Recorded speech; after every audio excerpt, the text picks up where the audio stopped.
Assalamualaikum warahmatullahi wabarakatuh. Saya Christian Chandra Wijaya dari Teknik Industri tahun 2020 kelas malam A dengan NIM 203700007. Di sini saya akan menjelaskan tentang beberapa fenomena tentang teknologi informasi yang ada di masyarakat dan tentang implementasi artificial intelligence yang akan saya bahas dengan berikut ini. Yang pertama adalah bentuk pelanggaran dalam penggunaan teknologi informasi yang ada di masyarakat. Yang pertama, permasalahan teknologi informasi dan komunikasi. Dalam penggunaan teknologi informasi dan komunikasi ini, sebenarnya sudah ada aturan-aturan atau norma yang harus diterapkan guna meminimalisir permasalahan yang timbul bila mana setiap orang sudah benar dalam menerapkan aturan-aturan tersebut, maka masalah itu akan sedikit bisa ditekan. Seperti contoh, komentar yang menggunakan kalimat tidak sopan itu akan menyebabkan pertikaian antar pengguna sosial media dan antar yang berkomentar tersebut. Yang kedua, yaitu kondisi terkini tentang teknologi informasi dan komunikasi.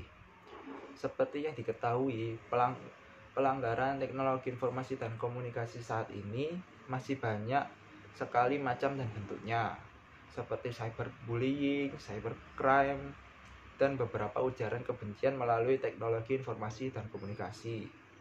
Dengan cepatnya menyebar hal yang ada di teknologi informasi dan komunikasi membuat kondisi tidak aman dan dapat rentan terjadinya konflik karena hal tersebut. Yang ketiga yaitu adalah kelemahan dari teknologi informasi dan komunikasi. Kelemahan TIK saat ini masih banyak, antara lain yaitu membuat interaksi antara manusia menjadi berkurang di dunia nyata, munculnya sikap individualisme, dan manusia menjadi malas beraktivitas di luar rumah. Kelemahan lain yang ada yaitu sebagai tempat kejahatan terselubung dengan berbagai metode yang ada di dunia maya. Yang keempat yaitu adalah upaya perbaikan. Upaya yang dilakukan pemerintah sudah baik dengan memberikan payung hukum terhadap teknologi informasi dan komunikasi dan sosialisasi kepada masyarakat tentang penggunaan teknologi informasi dan komunikasi yang bijak, agar semua hal dan permasalahan kelemahan tersebut tidak akan terulang dan tidak akan terjadi. Yang kelima adalah peraturan pemerintah tentang teknologi informasi dan komunikasi. Peraturan-peraturan yang dibuat untuk berbagai macam hal yang ada di teknologi informasi dan komunikasi sudah diatur di dalam UU ITE. Dan sebagai contohnya yaitu ada 1. Pengakuan informasi sebagai alat bukti hukum yang sah terdapat pada pasal 5 dan pasal 6 UU ITE. Penyelenggaraan sistem elektronik ada di pasal 15 dan pasal 16 UU ITE, serta peraturan tentang cybercrime terdapat pada UU ITE pasal 27 sampai pasal 34. Yang keenam adalah solusi terbaik terhadap teknologi informasi menurut saya.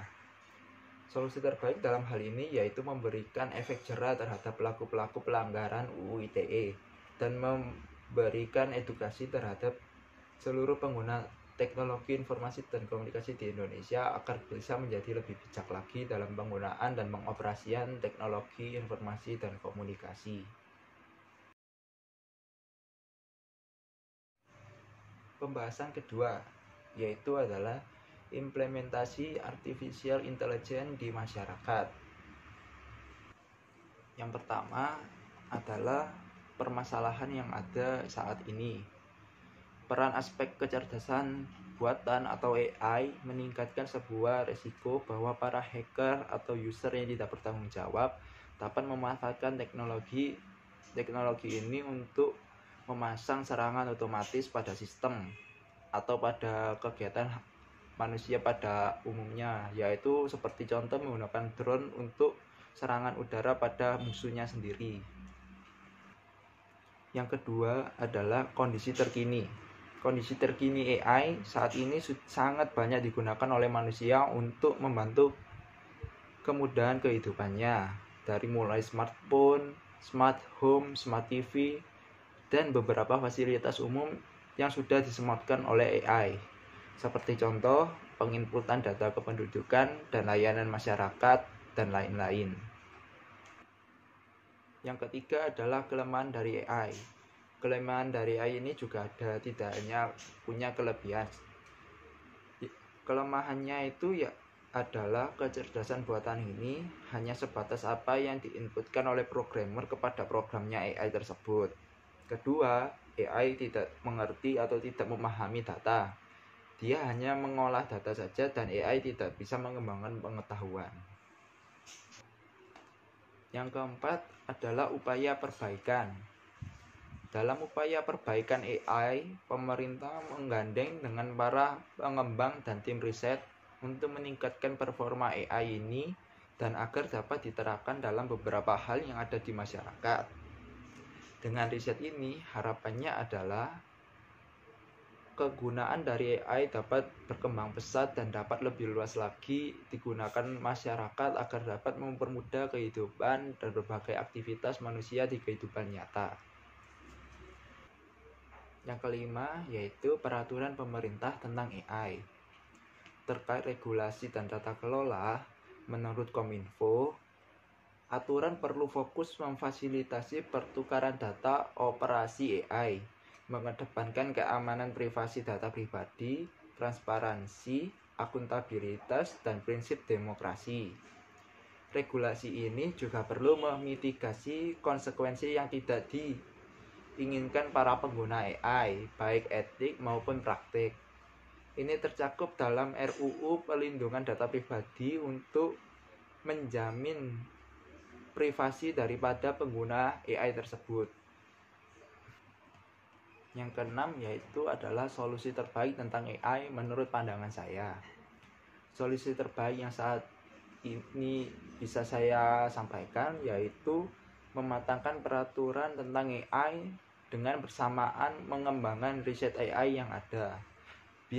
Bila mana sama-sama berjalan dan berhasil, manfaat yang didapatkan akan banyak dan menguntungkan kehidupan manusia. Oke, terima kasih. Mungkin itu adalah beberapa hal yang dapat saya sampaikan tentang topik yang pertama tadi, yaitu bentuk pelanggaran dalam menggunakan TIK, dan yang kedua yaitu implementasi artificial intelligence menurut pandangan saya. Terima kasih. Wassalamualaikum warahmatullahi wabarakatuh.